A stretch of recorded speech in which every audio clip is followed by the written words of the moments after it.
Hollywood paints it in broad strokes. Grizzled outlaws, lightning-fast gunslingers, damsels in saloons, and dusty towns where justice is settled at high noon. But the truth was colder, harder, hungrier. Less gunfights and more broken axles. Less saloon brawls and more digging through hard soil, hoping to find enough water to stay alive. It's 1870. You're heading west. Not because you're chasing adventure, but because you're desperate. Maybe you've just scraped through the Civil War, came home to scorched land or nothing at all. Maybe you've got a wife and 3 kids and not a dime to your name. Maybe you've heard the promises: free land, a new start, freedom. Maybe you're running from debt, from disgrace, or from the law. So you pack what you can: a wagon, a mule, or 2. Some flour, salted pork, a rifle. If you're lucky, a plough. If you're not, just your hands. And then you go. The journey west is a test in itself. You cross rivers without bridges. You brave storms without shelter. One broken wheel can strand you for weeks. One sick child can stop everything.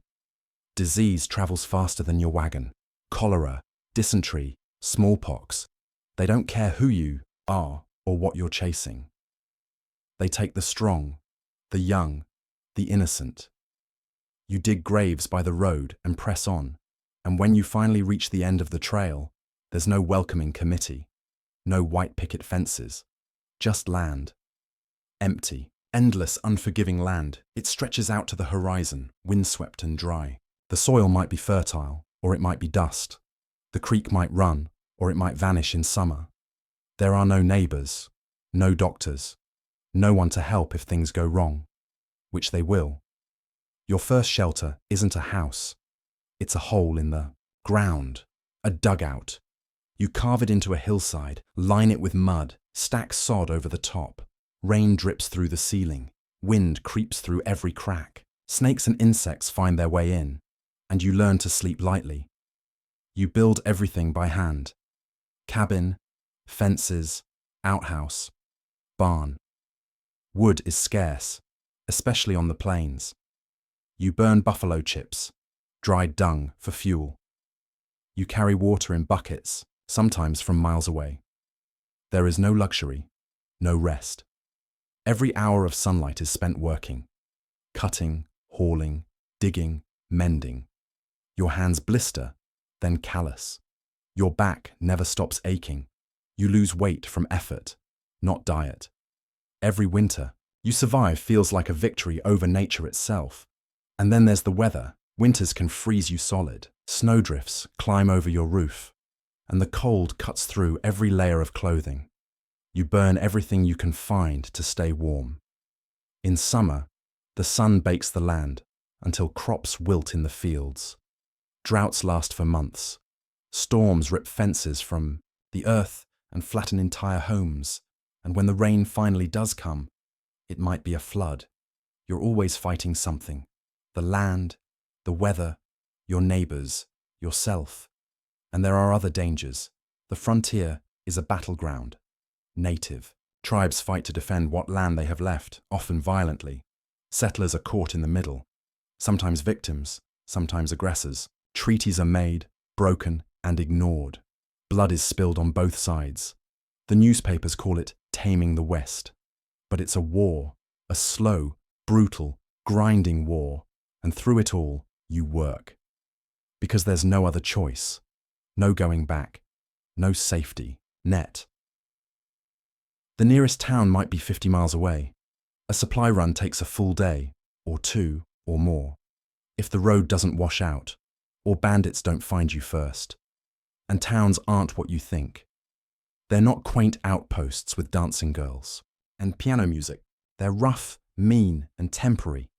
Built fast, burned faster. Most are just lines of wooden shacks and a dusty main street. 1 church, 2 saloons, and a graveyard already filling up.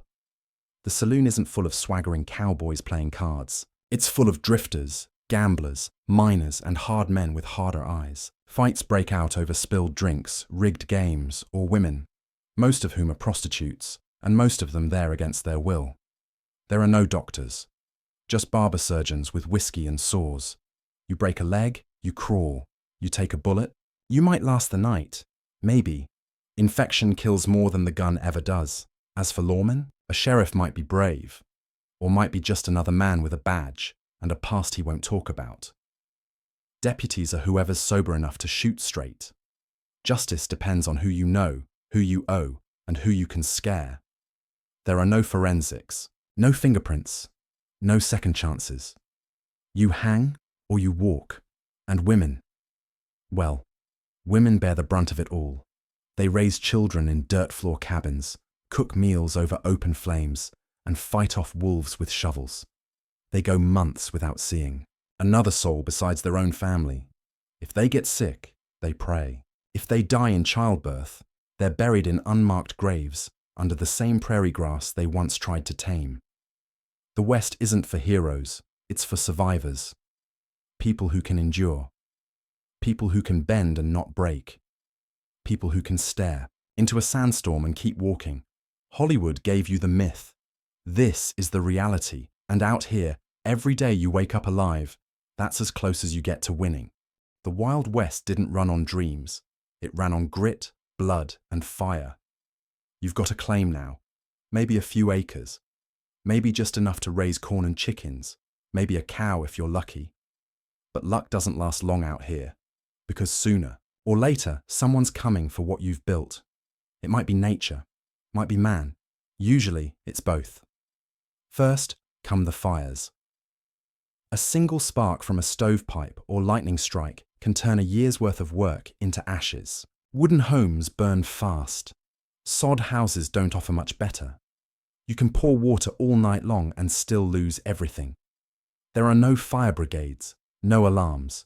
Just you, your family, a bucket, and panic. Children scream, animals bolt, and when the smoke clears, you've got nothing left but char and silence. Then come the insects. Locusts. They arrive like a black cloud, a buzzing roar that blocks out the sun. You can't fight them. You can't stop them. They eat your wheat, your corn, your shirts hanging on the line. They eat the bark off trees. They eat everything. And when they go, they leave behind starvation. Your children grow pale. Your wife loses weight, her face hollow from hunger. You trap rabbits. You boil leather. You crush grain into dust and call it flour. You lie to your family and say it will be better in the spring. But spring doesn't care. The wild doesn't care. And neither do the people coming west behind you. You're not the only one trying to tame the frontier. Hundreds, thousands of others are pouring in. Immigrants, ex-soldiers, freed slaves, widows, swindlers, and dreamers. Some are honest, many aren't. The Homestead Act gives away land, 160 acres if you stay 5 years and improve it. But land means conflict, because the West isn't empty. It's taken, it's claimed, by tribes who've lived there for centuries, by ranchers who fence it off with wire and bullets, by railroad men who cut through it with steel and fire. And, out here, a fence is a declaration of war. Barbed wire changes everything. Suddenly, what was open is closed. Water sources, grazing land, wagon trails, all divided. Fences are cut in the night. Ranch hands fight over cattle routes. Farmers shoot over irrigation. Gunfire isn't a last resort. It's just business.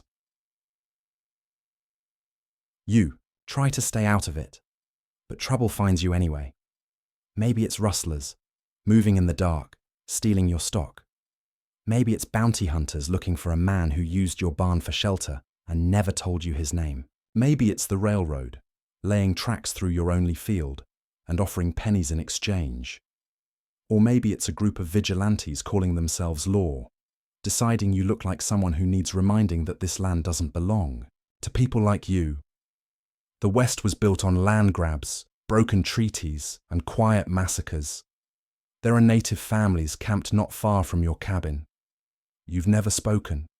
They watch. You watch back. One morning, they're gone. Another morning, soldiers ride past your home with blood on their boots and laughter in their throats. The papers call it pacification. The preacher in town calls it divine order. But you know what it is. It's conquest. And no one comes. Out clean. Your neighbours whisper about the raid last winter, about how a family north of the river vanished, and how no one asks questions because it's better not to know. Another homestead goes up in smoke. Another woman found in the creek, her throat cut, her baby gone. No one knows who did it. Everyone has theories. Nobody trusts anybody.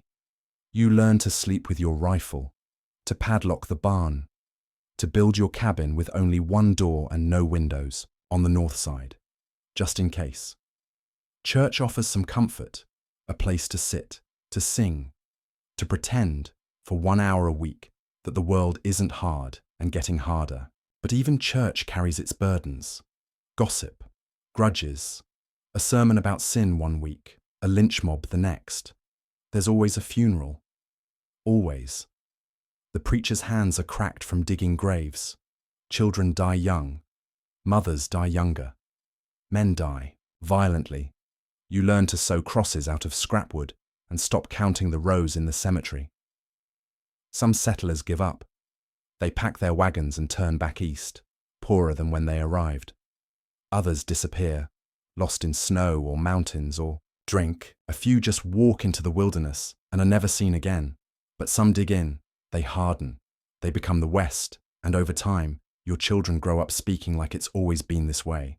They don't remember the cities, or the war, or the journey. They only know wind, dirt, and silence. They learn to shoot before they can read. They can track a rabbit by footprint. They don't cry when the calf dies. They just bury it and move on, because that's what survival is out here. You move on. You bury the old world with its soft rules and clean streets. You build a new one, plank by plank, mile by mile. It's not civilized, it's not just, but it's yours. And if someone wants to take it from you, they'd better be ready to bleed for it. Because the Wild West isn't a movie. It's not a fantasy. It's fire and famine. It's guns and graves. It's a struggle so fierce and lonely it carves itself into your bones. Out here, survival isn't the end of the story. It's the beginning. Out here, there's no such thing as safety, just temporary distance from danger. There are towns now, scattered across the plains like driftwood washed up on a desert shore. Deadwood, Dodge, Tombstone, Abilene. They rise fast, built from timber, tents, and stubborn hope. And when the gold dries up or the cattle stop coming, they rot just as fast. But while they live, they breathe fire.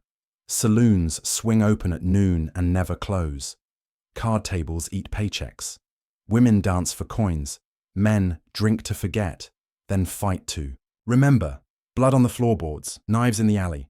Sometimes a gunshot ends it. Sometimes it starts something worse. They say there's law in town. A sheriff with a tin badge and a loaded Colt. Maybe a deputy if the county can afford one. But law here isn't about justice. It's about who's got the most bullets. Judges are few. Trials are rare. Hangings, however, hangings are cheap. Rope, a branch, and a crowd with nowhere else to be. They call it frontier justice. Fast and final. No room for lawyers or appeals. If you're accused, you'd better run. If you're caught, you'd better pray. But even prayer doesn't help if the mob's drunk and bored. They'll string you up over cattle theft, cheating at cards, or sometimes just looking like you don't belong. And make no mistake, belonging out here comes with conditions. Skin too dark, accent too thick, face too unfamiliar. Then your guilt is already decided. The Chinese labourer who survived the railroad blasts now sweeps saloon floors, but he's not welcome in the front door. The freedman who homesteads with his wife a mile out from town. Folks don't like how proud he stands, don't like that he owns land, don't like that he's still breathing. They call this the land of opportunity, but only for some. Still, people keep coming, because even broken promises are better than starvation. The railroads bring them, immigrants from Ireland, Germany, Poland, Italy. They arrive with calloused hands and hollow bellies, speaking words the locals don't understand and fearing the same men who hired them. They build the tracks, they blast the rock. They die by the dozens in collapses, avalanches, and storms. And when they finally reach a town, they're greeted with signs that say, "No Irish, no dogs." Sometimes just whites only. But they stay. Because there's nowhere else to go. And besides, the towns are booming, for now. Cattle drives thunder in from Texas, kicking up clouds of dust that settle into every lung and crevice. Cowboys ride tall, but not rich. Their pay vanishes in whiskey and women, and half of them don't live to spend it anyway. They aren't the clean-cut heroes of the dime novels. They're boys with guns, men with missing teeth and bullet scars, sleeping under the stars and waking up with frostbite. They herd cattle by day, gamble by night, and die in barroom brawls that no one remembers a week later. Even the sheriff doesn't intervene unless someone rich complains. Corruption isn't a bug in the system out here. It's the system. If you're poor, the law ignores you. If you're rich, it works for you. The rail barons, the cattle kings, the bankers, they sit in corner offices with cigar smoke in the air and land deeds in their pockets. They don't need guns. They've got signatures. And if you're in their way, your farm, your business, your family, they'll buy it, burn it, or bury it. Some men try to fight back. Vigilante groups, farmer unions, cowboys with nothing to lose. They form posses, they rob trains, they sabotage rail lines, they become legends, or corpses, usually both. Jesse, James, Butch Cassidy, Billy the Kid, outlaws, rebels, murderers, heroes. Depends who's telling the story. To the railroads, they're vermin. To the farmers, they're resistance. To the Pinkertons, private detectives turned hired guns, they're just another paycheck. Pinkerton, agents don't wear stars. They don't need to. Their authority comes from gold and guns, and they don't ask questions. They show up, they track you down, and they put you in the ground. If they miss the first time, they come back. They always come back. You might ask, where's the government? Where's Washington? It's there. In theory, there are territorial governors, postmasters, and census men. Occasionally, an army officer rides through with orders from back east, but mostly, Washington sends paper. Laws that don't apply. Orders that don't matter. Taxes no one pays. Out here, law isn't written, it's enforced. And if you can't enforce it yourself, then you'd better make peace with the dust, because in the West, death doesn't come with warning. It rides into town with a grin and leaves, without a name. A man you argued with at the general store pulls iron outside the saloon. A boy finds his father dead in the barn over a gambling debt. A woman buries her husband and son in the same grave because there's no time to dig two. The graveyard fills faster than the schoolhouse. Justice doesn't sleep here. It never arrived, and maybe it never will. They said the West was no place for a woman, too wild, too violent, too cold. They were wrong, because the truth is, the West would have fallen to dust without them. They didn't ride into town with guns drawn or make headlines in the dime novels, but they built the walls, kept the fires lit, nursed the wounds, buried the dead, and in between, they built something resembling a life. Sometimes that life was short, but never small. Out here, survival doesn't care about gender. A busted axle, a failing crop, a wolf in the night. Those things don't wait for a man to return. So women learned to shoot, to chop wood, to birth babies alone and bury them if they had to. They ran farms, owned businesses, drove wagons across rivers with children clinging to their skirts. And when they were widowed, which was often, they didn't crumble. They adapted. Some opened boarding houses. Others ran saloons. A few took to ranching, commanding respect with a shotgun and a glare. And some learned the outlaw's path better than any man. Belle Starr, Pearl Hart, Sally Skull. Names that didn't grace schoolbooks but lived in the shadows of legend. They wore corsets over pistols, and they didn't miss. But most women didn't want fame. They wanted safety, security, a roof that didn't leak, food that didn't spoil, and children who lived past 5. A high bar for the frontier. Every day was a gamble. Pregnancies were a coin toss, life or death.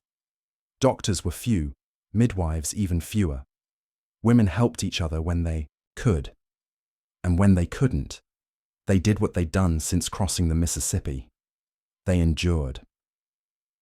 Marriage wasn't always a choice. For many, it was the only path to protection, or the illusion of it. Some married for love, others for land, food, or survival. And sometimes, what started as necessity grew into something more. A quiet partnership, forged in hardship. Two people, hauling water and fear side by side, day after day. And yes, there were brothels, plenty of them, crimson-lit rooms behind swinging saloon doors, painted ladies with rouge and hollow laughs. Most came west with dreams. Most were abandoned. A few fled brutal husbands. A few followed one. All of them worked a job no man respected, but every man demanded. The madams had power, temporary, fragile, power. They paid the sheriff, hired their own muscle, and made the rules inside their walls. But outside, society still spat on them. Churches cursed them. Respectable women crossed the street.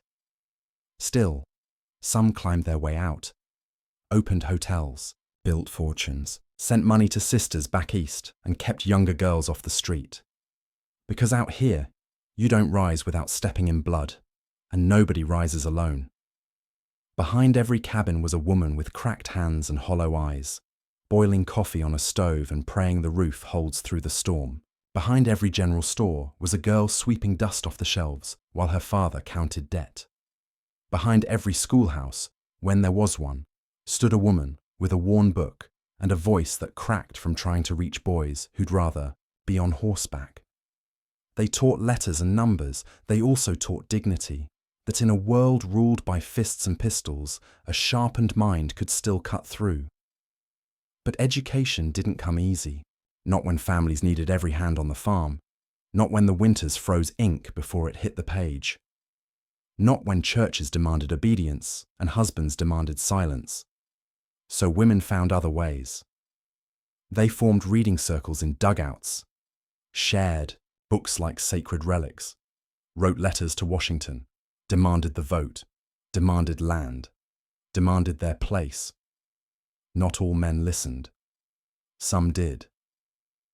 The West, for all its brutality, had cracks in its foundation, cracks where new things could grow. A woman could own land here.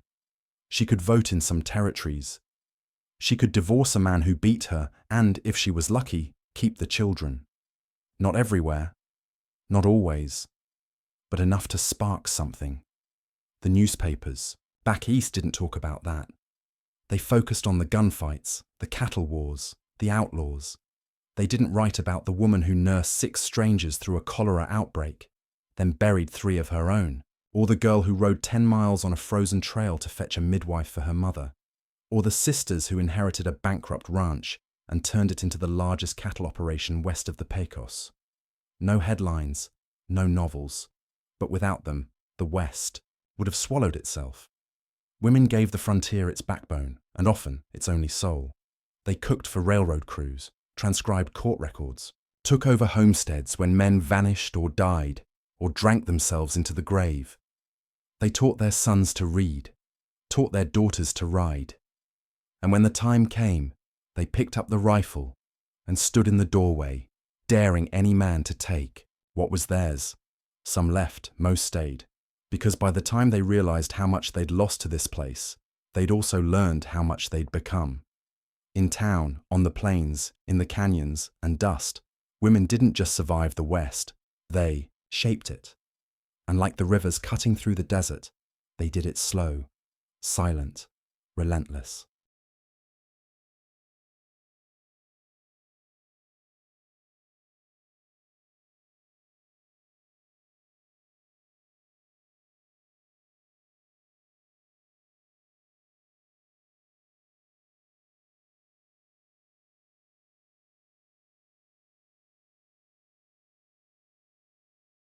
Before the saloons and the stagecoaches, Before the miners carved scars into mountains and railroads split valleys in half, this land had another name.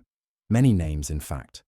Lakota, Diné, Comanche, Arapaho, Apache. People who didn't just live here, they belonged to it. Their stories weren't written in ink. They were sung across plains, whispered by fires, etched into rock and remembered by the wind. Generations that measured time in winters, not years. Nations that lived without fences, without deeds, without the idea that land could be owned. But then came the treaties, and the lies, the handshake, followed by the rifle, promises made in Washington and broken in the dirt. At first, the tribes tried peace. They offered space, guides, even food. But peace requires two sides, and the settlers came hungry, not just for food, but for land, timber, water, gold. Manifest destiny wasn't a dream. It was a weapon. And so the wars began. Not in a single year, not with a single battle, but in hundreds of skirmishes, ambushes, raids, and massacres. Names like Sand Creek, Washita, Wounded Knee, each one a grave in the story of a continent. The army called it pacification, the tribes called it survival, and even that became a fight. Buffalo once roamed the plains in herds so vast the ground trembled beneath them. They fed, clothed, and sustained entire nations. So the government hired hunters to kill them, not for meat, but for policy, a strategy. Starve the people, and they'll stop fighting. It worked. The buffalo were gone. So were the old ways. The survivors were rounded up and shipped off like cargo to reservations carved into land no one else wanted. Dry, barren, forgotten. But the people were not. They braided stories into the hair of their daughters, hid sacred items beneath floorboards, taught songs in whispers. Culture doesn't vanish. It retreats, waits, endures, like stone. Some resisted to the end. Geronimo, Sitting Bull, Crazy Horse, leaders who knew the fight was hopeless but refused to die kneeling. They weren't savages. They were soldiers, generals, patriots, in the truest sense. But history wasn't written by their hands. It was written by the victors, or the railroad barons, or the preachers with ink-stained fingers and eyes set on eternity. To them, the West was destiny fulfilled. To the native people, it was a theft too vast for language. Still, they endured. They farmed bitter soil, learned English, sent their children to boarding schools that stripped them of language, hair, identity. Kill the Indian, save the man, they said. But the Indian did not die. He adapted, and that frightened the ones who wrote the textbooks. Because despite every gun, every treaty, every policy designed to erase them, the land still speaks in native tongues. The rivers remember, the mountains remember, the people remember, because you can bury truth in shallow graves for only so long. Eventually, the wind uncovers it, and the bones rise. Even now, those stories live, in the chants at powwows, in the beadwork stitched by hand, in the laughter of grandmothers and the silence of hills that once echoed with hooves. And they tell a truth Hollywood never did. The West wasn't empty when the settlers came.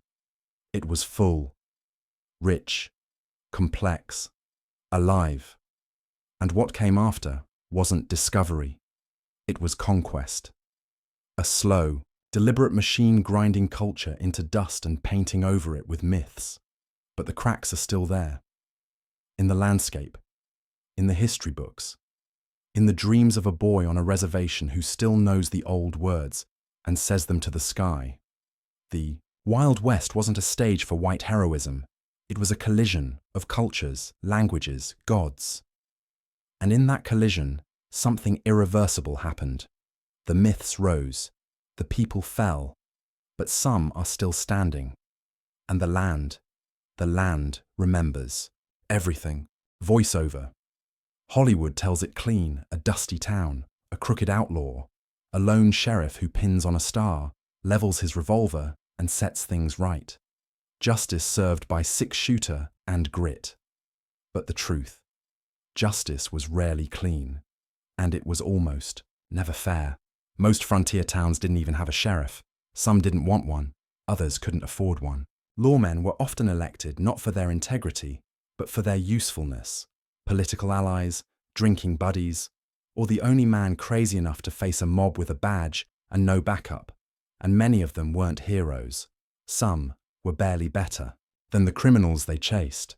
Take Wild Bill Hickok, famous gunfighter, gambler, and lawman. But most of his time was spent in saloons, not courtrooms. When he wore a badge, he often did it drunk. And his idea of law enforcement leaned more on intimidation than actual law, or Wyatt Earp, hero of the gunfight at the OK Corral. In reality, a man who bounced between law enforcement and crime, running gambling dens and brothels, sometimes arresting men he'd once partnered with in cons, because the line between outlaw and lawman was as thin as a dust trail, and easy to cross. There were marshals who moonlighted as highway robbers, sheriffs who took bribes to look the other way, posse members who used their badges as licenses to loot and kill. In some towns, justice meant survival of the fastest draw. In others, it meant who you knew or how much you could pay. And vigilantes, they didn't wait for courts. They strung men up on suspicion, hung strangers from trees and called it order. Sometimes it was bandits. Other times it was a man with dark skin and no lawyer. That's how justice worked out here. Fast, bloody, and final. Pause. The West attracted dreamers, yes, but it also drew the desperate, the wanted, men running from pasts they didn't want to. Explain. Killers, deserters, frauds. Some changed their names, others wore them like a dare. They found towns with no jail, territories with no judge, and started over. Sometimes they became ranchers, sometimes politicians, sometimes sheriffs. The badge didn't mean virtue, it meant authority, and that was a currency in short supply. Pause. Even the courts were suspect. In mining towns, disputes were settled by miners' courts. Impromptu tribunals, where your peers decided your fate with a show of hands. Judges were often local businessmen, with more interest in protecting property than rights. And those famous shootouts, they weren't about justice, they were about ego, debt, land, revenge. The gunfight at the OK Corral lasted just 30 seconds. 3 men died. It wasn't good versus evil. It was a turf war between corrupt lawmen and outlaws who claimed they were the real law. And when the smoke cleared, nothing was resolved, because that's how the West worked. There were no real endings, just dust, blood, and memory. Pause. But still, the myth grew. Books, dime novels, traveling shows. Buffalo Bill Cody turned it all into spectacle, took the West on tour, real native warriors reenacting battles they lost in front of cheering crowds who'd never seen a teepee. Annie Oakley shooting coins from the air, cowboys lassoing steers under electric lights. It wasn't history, it was theatre. The cowboy became a hero, the outlaw a villain or a legend, and the lawman, he became the last good man standing. But if you lived out there in Dodge City, Tombstone, Abilene, you knew the truth. Law wasn't on your side. It was just a name, sometimes carved on a tin star, sometimes dangling from a rope. Pause. Women weren't protected. Children disappeared. Minorities were invisible in the eyes of most courts. And if you were poor, forget it. Justice cost money. Sometimes it cost your life. So people took matters into their own hands, settled debts with bullets, fenced land that wasn't theirs, shot first and worried about the law later, because out here, the law arrived, on horseback, if it arrived at all. Pause. Yet amid the chaos, something took root. Order, not imposed from above, but built from below. Settlers formed night watches, ranchers brokered grazing rights, women organized schools, churches, and newspapers. Immigrants brought their own codes, German, Chinese, Irish. mutual protection societies, fraternal lodges, brotherhoods of necessity. The West wasn't lawless. It was self-regulated, sometimes brutally, sometimes wisely, always imperfectly. Pause. And slowly, structure crept in. The railroads brought more than steel. They brought clerks, judges, bankers. Courthouses replaced saloons as the centers of town. Lawyers replaced gunslingers. But even as order grew, the myth stayed stronger, because people didn't want the truth. They wanted a story, a sheriff in a white hat, a villain in black, a standoff at high noon, and a happy ending, even if history never gave them one. By the 1870s, the American West was changing, not through laws or treaties, but through hooves, millions of them. The cattle boom had begun, and it would reshape the land, the people, and the bloodlines of the West. Pause. It started in Texas, vast, empty plains where Spanish longhorns had roamed wild for generations. They were hardy, aggressive, and built for survival. Men who returned from the Civil War found them running free, untouched, unclaimed. So they claimed them, branded them, and drove them north, because the East was hungry, hungry for beef. In cities like Chicago and St. Louis, railroads connected stockyards. To every butcher shop, restaurant, and table, a steer that might fetch $4 in Texas could earn $40 once it reached a railhead in Kansas. So the cattle drives began. Young men on horseback, hardened by sun and solitude, herding thousands of longhorns across untamed country. No fences, no roads, just open prairie and danger. Stampedes, river crossings, coyotes, lightning, rustlers, and Comanches, who still rode free across lands being stolen inch by inch. A good cowboy could ride 100 miles without seeing another soul, or die in his sleep from a rattlesnake bite. Pause.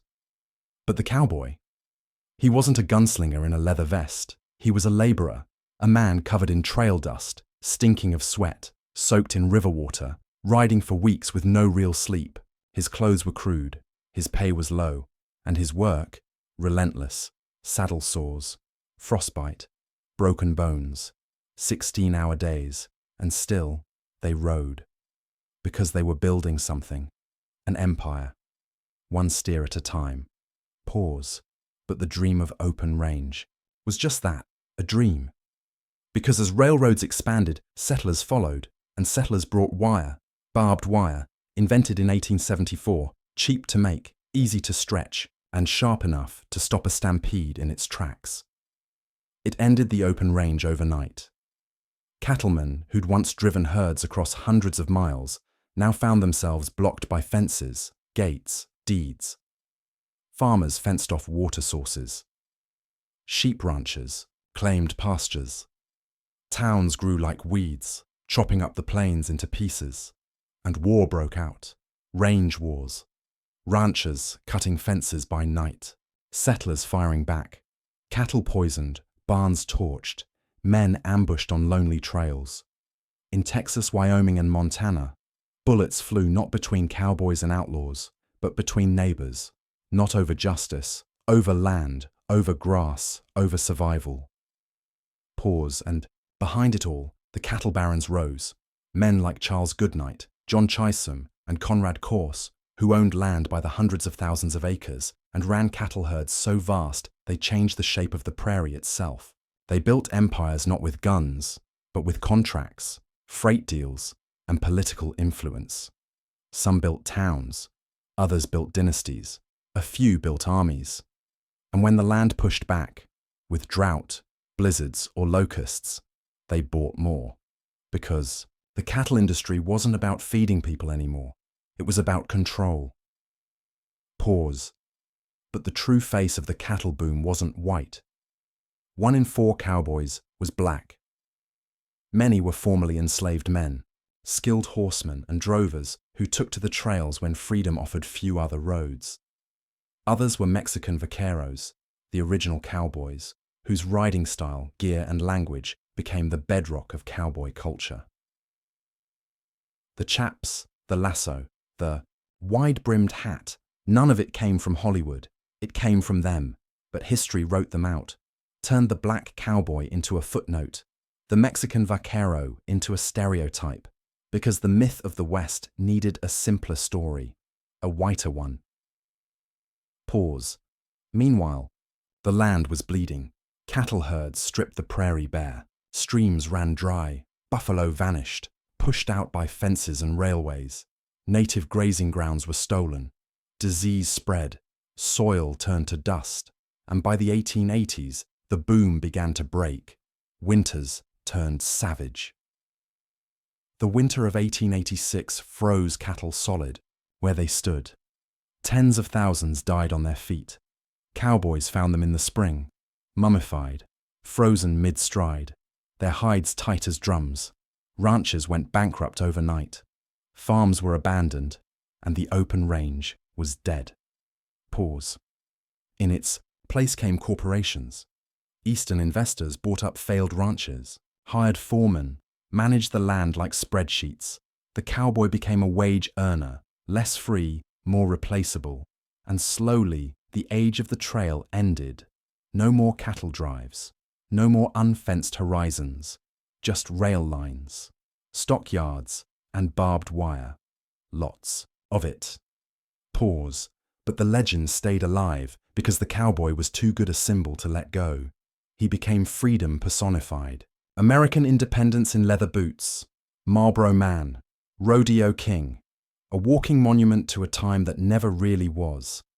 No one wanted to hear about the blizzards, or the barbed wire wars, or the black hands that built the cattle trails. They wanted a hero, and so the cattle barons became pioneers, the cowboys became white hats, and the prairie became legend, even as it turned to dust beneath their boots.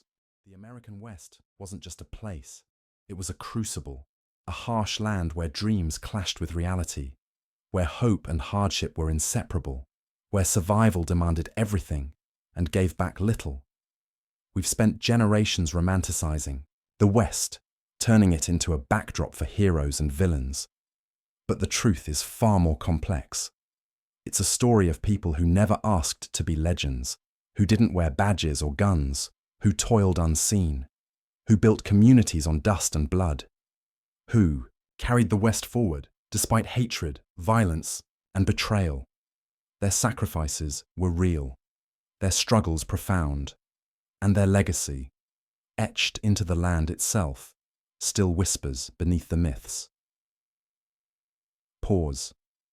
So next time you hear a tale of the Wild West, remember the invisible builders, the forgotten hands. The quiet courage. Because the West isn't just a story of gunslingers and gold rushes. It's the story of every soul who dared to call this unforgiving land home. And that is the truth worth telling.